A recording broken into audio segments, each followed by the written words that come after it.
HD सच्ची कहानियों पर आप सभी का स्वागत है। पापा ने मरने से पहले ये वसीयत किया था, बेटा अपनी बहन का ख्याल रखना। मेरे नाम मार्केट में 2 जगह जमीनें हैं, एक मैं तुम्हारे लिए रख ली है और एक मैंने अपनी बेटी अंजलि के लिए रख ली है। अब वो मार्केट तुम्हारी अमानत है। अपनी बहन को विदा करते वक्त तुम दो न दो, मगर एक बाप की तरह तुम उसे आशीर्वाद जरूर देना। मैं पापा की बात समझ चुका था। मेरी आंखों में आंसू आ चुके थे। मेरे पापा आखिरी सांस ली और फिर इस दुनिया से चले गए। जब मेरी बहन को ये पता चला कि अब पापा इस दुनिया में नहीं रहे तो उसकी हालत बेहद खराब हो चुकी थी।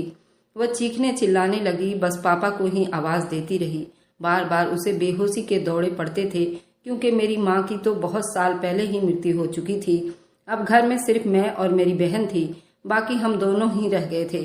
और ऐसे मुश्किल टाइम में हम दोनों भाई बहन एक दूसरे का सहारा थे। रिश्तेदार कुछ ही दिन रहे और फिर अपने अपने घर को चले गए। अपने पापा की आखिरी वसीयत और अपनी बहन का बहुत ध्यान रखा करता था। कभी उसके साथ गुस्सा नहीं किया करता था, बिल्कुल वैसे ही रखता था जैसे पापा ने कहा था। कोई शक नहीं था, वो मेरी सबसे प्यारी लाडली बहन थी।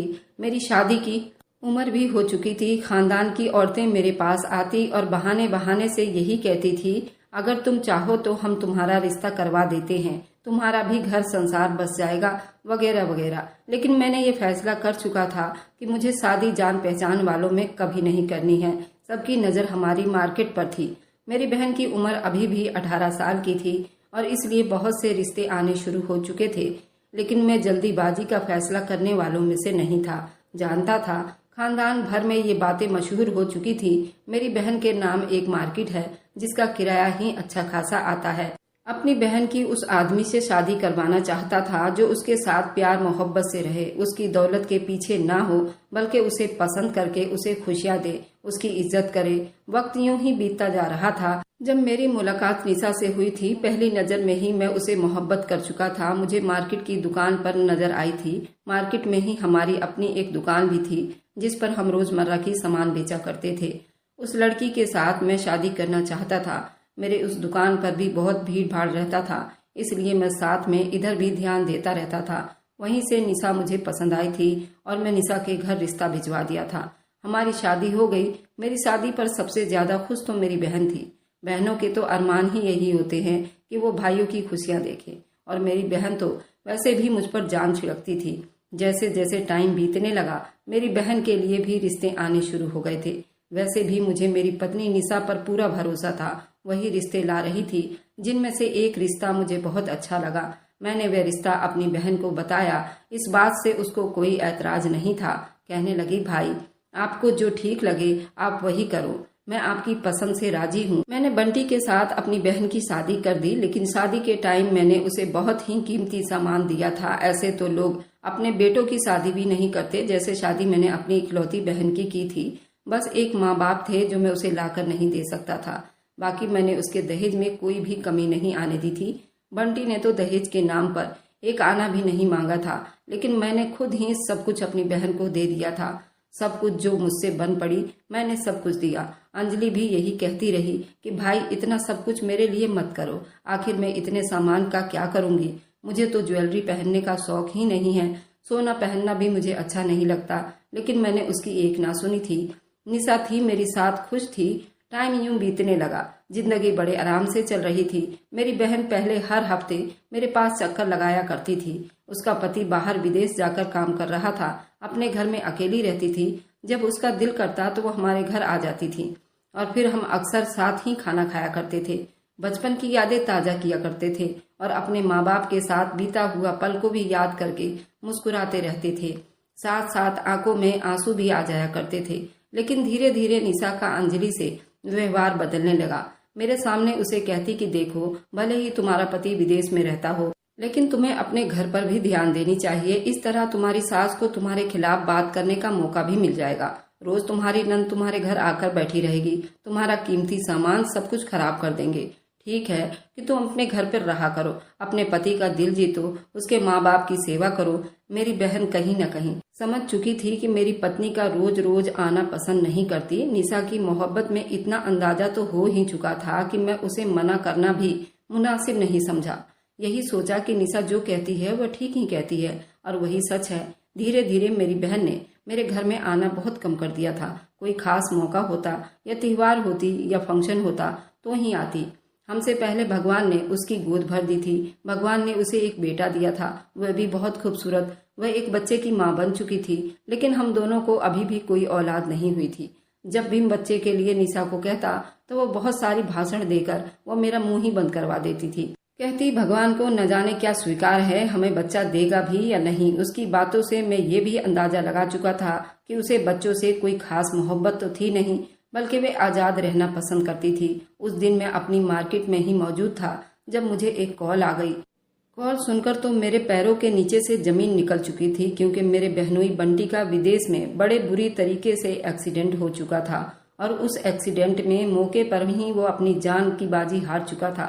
मेरा बहनोई बंटी की मृत्यु का सदमा सबसे ज्यादा मेरी बहन को ही हुआ था।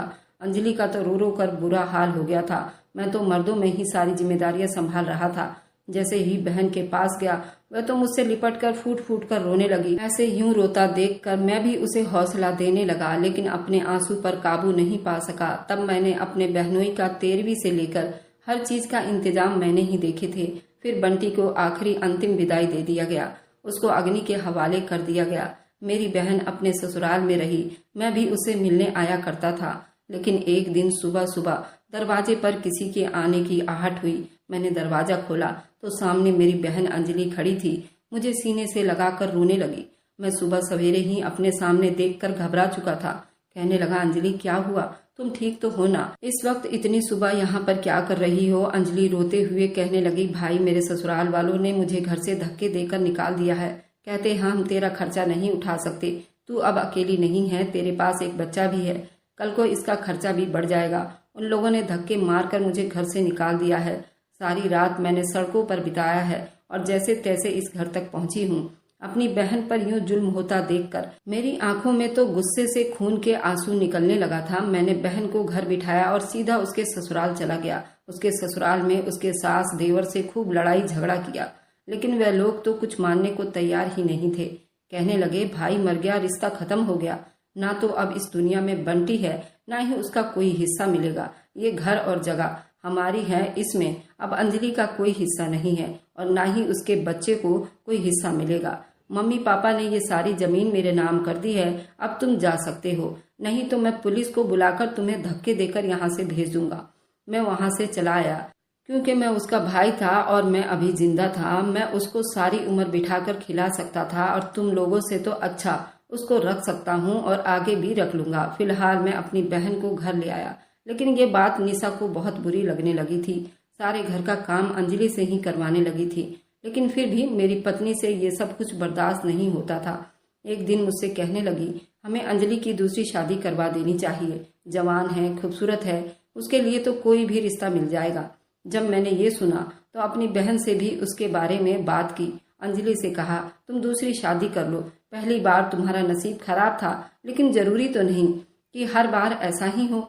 अंजलि रोने लगी थी, अपने बेटे को गले से लगाकर कहने लगी, बंटी मुझसे बहुत प्यार करता था और सबसे ज्यादा अपने बेटे से प्यार करता था, और बंटी के मरने के बाद मैं उससे बेवफाई नहीं कर सकती। अपने छोटे बच्चे को मेरे सामने कर दिया। रोते हुए कहने लगी, भाई क्या मेरा दूसरा पति मेरे बेटे से मोहब्बत कर पाएगा जैसा कि उसका अपना बाप करता था? ऐसा ना हो कि मेरा बेटा अपने सौतेले बाप का जुल्म सहता रह जाए। बंटी तो उसे अपने जिगर का टुकड़ा कहता था। अगर मेरा दूसरा पति मेरे बेटे पर हाथ उठाएगा, उसे डांटेगा, मारेगा, फिर भला मैं कैसे सब कुछ बर्दाश्त कर सकूंगी? मेरी बहन साफ इनकार कर चुकी थी कि वह कभी भी ऐसा नहीं करेगी, तो मैं भी चुप हो गया। इतने साल बाद मेरे घर में खुशखबरी आने वाली थी। एक दिन पत्नी की तबीयत बहुत ज्यादा खराब हुई। डॉक्टर के पास लेकर गया तो पता चला कि निशा माँ बनने वाली है। मैं तो खुशी से हवाओं में उड़ रहा था, लेकिन मुझसे ज्यादा अंजलि खुश थी। कहने लगी कि मैं सारे घर की जिम्मेदारियां संभाल लूंगी और अपनी भाभी का ध्यान रखा करूंगी ताकि उनकी सेहत पर बुरा असर ना पड़े। निशा भी मेरी बहन को नौकरानी समझने लगी, सारे काम उसी से करवाती, यहाँ तक कि अपने टांगे भी दबाती, सर भी दबाती, हर काम उसी से ही करवाती। भगवान ने मुझे पहला औलाद बेटा दिया था। मेरी बहन ने जब पहली बार मेरी औलाद को उठाया तो खुशी से रोने लगी थी, भगवान का धन्यवाद करने लगी थी और मंदिरों में रोज सुबह शाम भोग लगाया करती थी। वह अपने भतीजे और भाई की सलामती की भगवान से प्रार्थनाएं करती थी। मेरी पत्नी उसे डांट भी देती थी, झड़क भी देती थी। मैं भी अपनी पत्नी की बातों में आकर अंजलि के लिए बुरा सोचने लगा था। अपने माथे पर बल डालकर बात कर देता, फिर भी उसने कभी उफ तक ना किया, मुंह से एक शब्द तक ना निकाला था। मुस्कुराकर आगे से जवाब देती थी। जब निशा को लगा कि वह जो कुछ भी मेरी बहन को कहती रहे मुझे खास फर्क नहीं पड़ेगा, मेरा सारा ध्यान तो अपने बेटे और उसकी तरफ ही हुआ था। उसने अब चलना फिरना भी शुरू कर दिया था। एक टाइम वह भी आ गया जब मेरा बेटा बोलने के काबिल हुआ। कई बार बच्चे इधर उधर से सुनकर गालियां सीख जाते हैं। मेरे बेटे ने भी गालियां सुन ली थी और सुनी भी थी जरूर उसने अपने माँ से ही होगी, क्योंकि निशा अक्सर गुस्से में मेरी बहन के बेटे को गालियां दिया करती थी, उसे कुत्ता भी कह दिया करती थी। मेरे बेटे ने भी यही गाली सीख ली थी। एक दिन जब मेरी बहन काम करके आई तो उसने खेलते हुए भतीजे को उठाकर उसकी गाल पर जोर से किस कर दिया। मेरा बेटा वहीं पर गुस्से से अपनी बुआ को गाली देने लगा और अपनी बुआ को वह कुत्ता कहकर ही बुलाता था। वह नाराज होने के बजाय मेरी बहन हंस दिया करती थी। उसके मुंह से ये शब्द सुनकर उसे बड़ा खुशी महसूस होता था और ये एक बार फिर उसका गाल चूम लेती और उसे तंग करती। जब तक गालियां निकालता रहता मेरी बहन उसे चूमती रहती। अगर मैं अपने सामने ये सब कुछ होता हुआ देखता तो बेटे को डांट देता। एक बार जब मेरे सामने उसने अंजलि को गाली दी तो मैंने उसे डांट चुका था। खबरदार जो दोबारा तुमने बुआ को गाली दी तो। मैंने निशा को भी डांटा कि उसे गालियां क्यों सिखाती हो। जब ये गालियां निकालेगा तो उसे डांटा करो, मारा करो। लेकिन निशा तो उल्टा मुझ पे ही उलझ पड़ी थी। कहने लगी, तुम्हारा बहन का लड़का हमेशा गाली देता रहता है, उसी से ही इसने ये गाली सीखी है। तुम्हारी बहन अपनी औलाद को सर पर चढ़ा कर रखती है। हर टाइम मेरा बच्चा उसके साथ रहता है, उन्होंने ही उसे बिगाड़ा हुआ है। हकीकत क्या थी मैं जानता था, फिर भी मेरी दिलचस्पी अपनी बहन और भांजे में कम होने लगी थी। एक टाइम वह भी आया जब मेरे भांजे स्कूल जाने के काबिल हो गए। मेरी बहन मेरे पास आई और कहने लगी, भाई मेरा बेटा 5 साल का हो गया है, उसका एडमिशन स्कूल में करवाना है। लेकिन मेरी पत्नी मेरे पास ही बैठी थी, जल्दी खर्चा का रोना लेकर बैठ गई थी। महीने का खर्चों का किताब मेरे सामने खोलकर रख दी थी। कहने लगी, एक तो महंगाई बढ़ती चली जा रही है, 100 खर्चे हैं, कहाँ से पूरे होंगे। अगर ये बच्चे भी स्कूल जाने लगे तो हमारे तो खर्चे ही पूरे नहीं हो पाएंगे। मैं भी अपनी पत्नी की हाँ में हाँ मिला रहा था। कहने लगा, सब्र करो, रुक जाओ, 1-2 साल के बाद करवा देंगे तुम्हारे बेटे का दाखिला। फिलहाल महंगाई बहुत ज्यादा हो चुकी है और मार्केट में किराएदार पैसे भी नहीं दे रहे। जबकि आज ही मैं सब्जी और किराया लेकर आया था और जब अंजलि कमरे में दाखिल हुई थी तो मेरे हाथ में नोटों की गड्डी भी मौजूद थी, जिसे मैंने जल्दी से तकिए के नीचे छुपा चुका था। मेरी बहन ने जब ये सुना तो वह जल्दी कहने लगी, भाई पहले ही मेरे बेटे की उम्र ज्यादा हो रही है, उसको तो 2 साल पहले ही एडमिशन करवाना था, अभी तक उसको स्कूल में नहीं डाला गया। बहुत लेट हो चुके हैं हम। उसकी पढ़ाई के हिसाब से हम उम्र के बच्चे तो 2-3 क्लास में पढ़ रहे हैं। अब ज्यादा मैं कितना इंतजार करूंगी। मैं कुछ नहीं बोला था और कुछ बोलता तो उससे पहले ही निशा कहने लगी, अच्छा अगर इतना ही शौक है पढ़ाने का तो जाओ अपने खर्चे से पढ़ाओ, मेरे पति पर क्यों जोर डालती हो। ये अपने बच्चे के खर्चे पूरे करे ये तुम्हारे। मेरी पत्नी का इतना कहना था कि मेरी बहन चुप हो गई। कुछ देर के बाद कमरे से बाहर निकली, उसके हाथ में बैग था।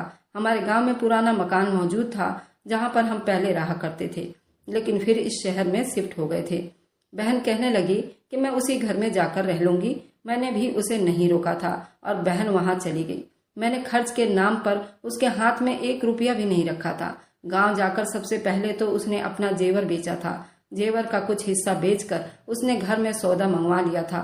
फिर अपने लिए सिलाई मशीन और यूं सिलाई कढ़ाई करके वे अपना और अपने बेटे का गुजारा करने लगी थी। उसने अपने बेटे का एडमिशन भी सरकारी स्कूल में करवा दिया था। उसका बेटा पढ़ने में बहुत तेज था, वहीं बेटे को पढ़ाने लगी थी। मुझे भी अपनी बहन से अब खास मोहब्बत नहीं रही। वे जिए या मरे जैसा मेरा उससे कोई वास्ता ही नहीं था। मैं निशा और अपने बच्चों के साथ बहुत खुश था। धीरे धीरे टाइम बीत रहा था। मैं 2 बच्चों का बाप बन गया था। मेरी बहन का बेटा स्कूल में हर साल अच्छे नंबरों से पास होता था और अब उसने 10वीं टॉप किया था। उसको स्कूल की तरफ से स्कॉलरशिप मिला था और उसका सबसे महंगे कॉलेज में एडमिशन करा दिया गया था और उसका सारा खर्च सरकार ही दे रही थी, क्योंकि वह हर क्लास का टॉपर था और मेरी बहन भी बहुत खुश थी। इसी तरह उसने कॉलेज भी पास कर लिया और आगे की डिग्री पाने के लिए उसे विदेश में जाने का मौका मिल गया। इसी सिलसिले में कुछ दिन के लिए मेरी बहन मेरे पास आकर ही रहने लगी थी। उस दिन मेरी बहन मेरे घर आई, आकर मुझसे कहने लगी, भाई मेरे हिस्से की जो मार्केट में दुकान है पापा ने जो मार्केट मेरे नाम की थी वो मुझे दे दो, ताकि मेरे बेटे को विदेश जाने में कुछ पैसों की जरूरत है और मेरी सिलाई कढ़ाई से इतना पैसा मेरे पास नहीं है कि मैं उसे दे पाऊंगी। जब मैंने ये सुना तो मैं हैरानी में पड़ चुका था। मुझे तो अय्याशियों की आदत हो चुकी थी। उसी पर मेरी पत्नी बोली और कहने लगी कि तुम यहीं आ जाओ, आकर हमारे पास अब रहो। तुम्हारा बेटा भी विदेश चला जाएगा तो तुम अकेले गांव में क्या करोगी। मेरी बहन को सिर्फ 4 लाख की जरूरत थी। मैंने उसे पैसे दे दिए और उसका बेटा विदेश चला गया और उसको वहीं पर पढ़ाई पूरी करनी थी। उसके बाद उसकी जॉब भी लग जानी थी। वह कुछ 4-5 सालों के लिए चला गया था। मेरी बहन मेरी बात मान गई और वह उस दिन से हमारे घर पर ही रहने लगी। बहन अब खुश हो चुकी थी। कुछ दिन के बाद ही वह अपना सामान लेकर शिफ्ट हो चुकी थी। जबकि निशा मुझे कहने लगी, अगर मार्केट अपनी बहन के नाम करोगे तो करोड़ों का नुकसान उठाओगे। अगर उसके बेटे को 4 लाख रुपए देकर उसको चलता करोगे तो तुम्हारा कुछ नहीं जाएगा। लेकिन धीरे धीरे मुझे मेरी पत्नी ने पैसों का लालच सिखा दिया था। अगर तुम्हारी बहन का बेटा पढ़कर वापस आएगा और कहीं वह नौकरी के लिए या कोई बिजनेस करेगा तो फिर पैसे मांगेगा। कहने लगी, ऐसे पैसे जाते रहें तो हमारे लिए तो कुछ बचेगा ही नहीं, हम तो सड़क पर आ जाएंगे। यूं एक दिन हमने फैसला कर लिया, क्यों ना अंजलि को मार दिया जाए। वैसे भी अक्सर बीमार रहती है, मर जाएगी तो जान छूट जाएगी। ये सोचकर मेरे दिल में दौलत की हवस इतनी जागी, मैंने दूध का गिलास लिया और उसके दूध में जहर मिला दिया। अपने हाथों से मैंने वह जहर वाला दूध अपनी बहन को दे दिया। कहने लगा, उसको पी लो, रबड़ी दूध है।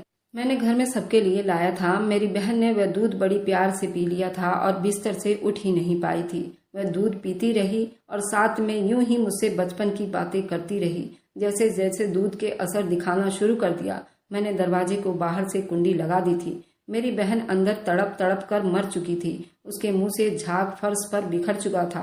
कांच का गिलास था। मैंने सारे सबूत साफ कर दिए थे और जब वो मर चुकी थी उसके बाद मैं उसे अस्पताल ले गया। अस्पताल वालों ने जवाब दे दिया कि वह मर चुकी है। डॉक्टर को पता चल गया था कि उसने जहर खाया है। मैं डॉक्टर को मंत्रगणत कहानी सुना दी। मैंने कहा कि इसका बेटा घर से भाग गया है। उसके ही गम में इसने अपने आप को मार डाला है और एक चिट्ठी भी लिख दी जिसमें उसके बेटे की झूठी कहानी लिख दी और उसके बेटे से कहा कि तुम्हारी माँ को तुम्हारे विदेश जाने का सदमा लग गया है और वह इस दुनिया से चली गई है। उसके बाद मैंने उसकी रिपोर्ट बदल दी। हार्ट अटैक की रिपोर्ट डॉक्टर को पैसे देकर बनवा लिए। सबसे ज्यादा मैं ही दहाड़े मार मार कर रोया था। मेरी बहन मर गई। अपने हाथों से उसका अंतिम संस्कार कर दिया था। दिल ही दिल में निशा और मैं खुश थे कि चलो जान छूटी। उसका बेटा विदेश से चला आया और उसकी 13वीं करके वापस विदेश चला गया। उसका बेटा अपनी माँ के लिए तड़प तड़प कर रो रहा था और कह रहा था, माँ तुम्हारा सपना मैं जरूर पूरा करके दिखाऊंगा। आज जो भी कुछ हूँ मैं तुम्हारी वजह से हूँ। जो सपना तुमने मेरे लिए देखा मैं उसे पूरा करके रहूंगा। मैं अपनी जिंदगी बड़ी आराम से बिता रहा था, लेकिन फिर मेरे बेटे जवान हो गए। बेटों ने कहा कि हम बाहर विदेश में बिजनेस करना चाहते हैं, मार्केट बेचनी है। मैंने अपनी बहन वाली सारी मार्केट बेच दी। करोड़ों रुपए हाथ आए थे, सब कुछ अपने बच्चों को दे दिया। दोनों बेटे बाहर विदेश जाकर सेटल हो गए। कारोबार शुरू कर लिया। कारोबार को और बढ़ाने लगे। उन्होंने ये घर और दूसरी मार्केट भी बेचने को कहा। मैंने मना कर दिया, लेकिन अब मैं कमजोर हो चुका था। बेटों के आगे कहाँ चलती थी। वैसे भी उन्होंने कह रखा था कि हम दोनों आपको विदेश में बुला लेंगे। मैंने अपना घर, मार्केट सब कुछ बेच दिया, बेटों को दे दिया, लेकिन बेटों को उसमें अच्छा खासा नुकसान उठाना पड़ा था। मैं खाली हाथ रह गया था। बेटों ने वहीं जाकर अंग्रेजी मैडमों से शादी कर ली। पत्नी ने जब देखा कि मैं कंगाल हो गया हूँ तो जैसे तैसे बेटे से लड़कर खुद को लंदन बुलवा लिया था और वहीं पर रहने लगी। उसकी हालत एक नौकरानी से कम नहीं थी। वह मेरे बेटों के बच्चों को संभालती थी और पूरा दिन घर में झाड़ू पोछा करती फिरती थी। बहू के इशारों पर नाचती थी। अब वापस मेरे पास आना चाहती थी और मैं तो खुद यहाँ भिखारी बन गया था। बेटों के सामने हाथ फैलाने पड़ते थे, लेकिन वो पैसे ना भेजते। मैं मजबूर होकर एक दिन भूख से इतना तंग हो गया कि अपना मोबाइल बेच दिया और फिर मेरी किस्मत मुझे उस मार्केट के हिस्से पर ले आई। मैं अब बैठा सारा दिन लोगों को आते जाते देखता रहता हूँ। मार्केट तो वैसा का वैसा ही आबाद है, लेकिन मैं उजड़ चुका हूँ। शायद मैंने अपने माँ बाप की वसीयत नहीं मानी थी, अपनी बहन को उसका हक नहीं दिया था। आज अगर मैं अपनी बहन को उसका हक दे देता, उसका कत्ल ना करता, तो शायद मेरी जिंदगी कुछ और होती। अरे मेरी बहन तो मेरी गाली भी फूल समझती थी और मैंने क्या किया, अपने हाथों से अपनी खुशियों का गला घोंट दिया और अब मैं एक भिखारी बनकर सड़कों में भीख मांगता फिरता हूँ और मेरा भांजा विदेश से पढ़कर लौट आया था और वह एक बहुत अच्छी पोस्ट पर जॉब करता था और उसकी खुद की एक हवेली थी। उसने मुझे ढूंढने की बहुत कोशिश की, लेकिन मुझे उसका सामना करने में डर लगता है। आज मेरी बहन की अच्छाई करने की वजह से उसकी औलाद किस मुकाम पे है और उसने अपनी जन्म धरती को नहीं भूला और वह यहीं आकर रहता है और वह बहुत संस्कारी भी है और वह आज भी अपनी माँ की बरसी पर करोड़ों का भंडारा करता है और गरीबों में दान करता है। मैं उसको देखकर बहुत खुश होता हूँ, लेकिन मैं कभी भी उसके सामने नहीं जाता। अगर आपको आज की कहानी पसंद आई है तो वीडियो को जरूर लाइक कीजिएगा और अपने दोस्तों के साथ शेयर भी कीजिएगा। और हाँ, अगर आपने अभी तक हमारे चैनल को सब्सक्राइब नहीं किया है तो जरूर सब्सक्राइब कर लीजिए। मिलते हैं हम अपनी कल की एक नई दिलचस्प कहानी के साथ। मुझ पर सदा अपना प्यार और स्नेह बनाए रखें। सभी को मेरा प्यार भरा नमस्कार दोस्तों।